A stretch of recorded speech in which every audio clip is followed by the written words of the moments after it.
प्रणाम। थोड़ा दूसरे व्यू से भी हम इसे समझेंगे।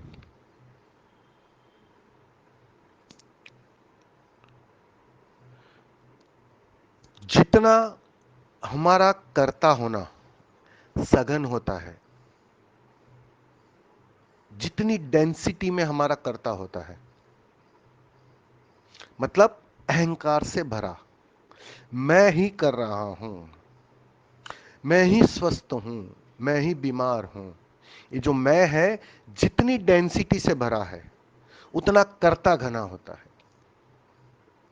और कर्ता की एक खूबी है, वो शरीर के साथ जोड़ बनाता है। मैं शरीर हूं, ये धारणा उसके गहरे अचेतन में है, अनुभवगत है। उसी से उसका कर्ता होना फलित होता है। अब ध्यान करता क्या है? तुम्हारे उस कर्तापन को तोड़ता है। मैं नहीं करता, कोई और करता है, मैं सिर्फ देखता हूं। ध्यान है क्या? सिर्फ देखने की कला, सिर्फ जानने की कला। तुम्हें वो कला आ जाए, बस बात इतनी है। सारे प्रयोगों का तात्पर्य इतना है कि तुम्हें वह देखने और जानने की जो तुम्हारा स्वभाव है, जो आत्मा का कहो, चैतन्य का कहो, स्वभाव है, वो स्वभाव में जीना आ जाए। अभी हम जीते नहीं हैं, अभी हम जाने अनजाने बेहोशी में कर्ता बन जाते हैं, क्योंकि शरीर को अपना इतना मान रखा है, शरीर से इतना जोड़ बना लिया है। ये जोड़ भ्रांति का जोड़ है, इस बात को समझ लेना। जोड़ होता नहीं है। शरीर तुम्हारा हो ही नहीं सकता, तुम शरीर के साथ एक हो ही नहीं सकते। आसमान और जमीन की जितनी दूरी है उससे भी बड़ी दूरी है तुम्हारे चैतन्य और तुम्हारे शरीर के बीच। लेकिन एक मान्यता कि मैं शरीर हूं, बस वो मान्यता खींच लाती है तुम्हें उससे, एक जोड़ का भ्रम खड़ा करती है।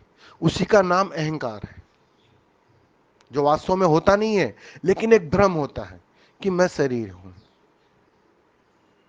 उसी के कारण कर्ता बनता है। और असली बात है उस कर्ता को तोड़ना।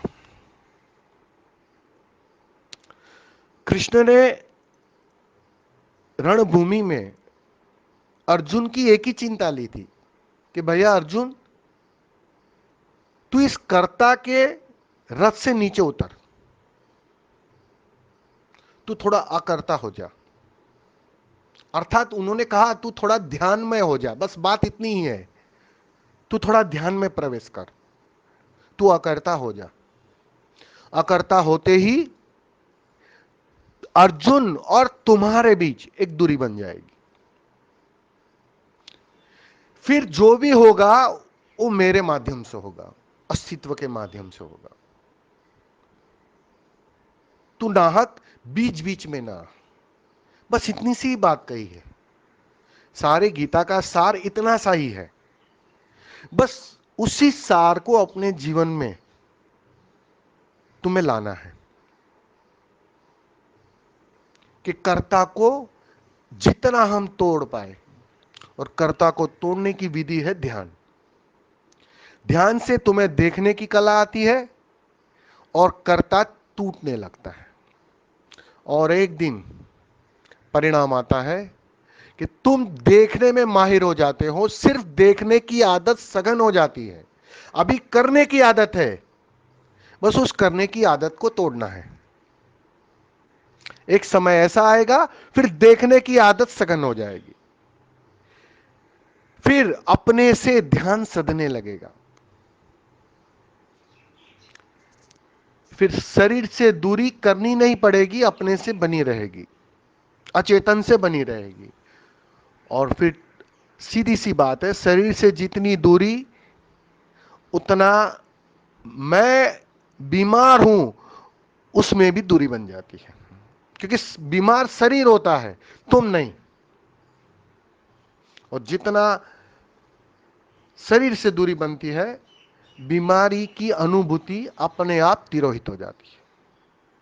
शरीर तो आज नहीं तो कल मिटेगा, गलेगा।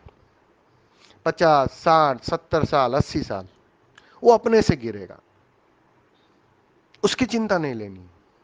लेकिन जो मर नहीं सकता, जो मिट नहीं सकता, उसकी अनुभूति लेनी है। असली बात वो है, उस स्वभाव में लौट आना है। तो ध्यान तुम्हें धीरे धीरे उस स्वभाव में ले आता है, अपने घर ले आता है। इसलिए ध्यान करना है। तो अपने आप ये जो आपकी क्षमता है, रोग प्रतिकारक क्षमता है, वो बढ़ने लगती है। क्यों बढ़ने लगती है? क्योंकि अब तुम सिर्फ दर्शक हो, देखने वाले हो। पहले तुम भोक्ता थे, और भोक्ता हमेशा विचलित होता है, भोक्ता हमेशा परेशान होता है, और उस परेशानी में तुम जाने अनजाने बीमारी के विषाणुओं को और आमंत्रित कर लेते हो। और जितने तुम दृष्टा बने रहते हो, साक्षी बने रहते हो, देखने वाले बने रहते हो, उसको कोई चीज छूती नहीं है। आपने देखा होगा ना, जज ना इस पक्ष में होता है ना उस पक्ष में होता है, दोनों की बातें सुनता है, देखता है, लेकिन किसी से भी अटैच नहीं होता है, ना इस पक्ष से ना उस पक्ष से। इसलिए वो स्वस्थ होता है, उससे जो निकलता है वो स्वस्थ पूर्ण निकलता है, वो परिणाम होता है, क्योंकि वो डिटेच है, किसी भी कृत्य के अंदर अटैच नहीं है। बस वो डिटेचमेंट की कला तुम्हें सीखनी है। ध्यान वह कला में तुम्हें पारंगत करेगा, इसलिए ध्यान करना है। धन्यवाद।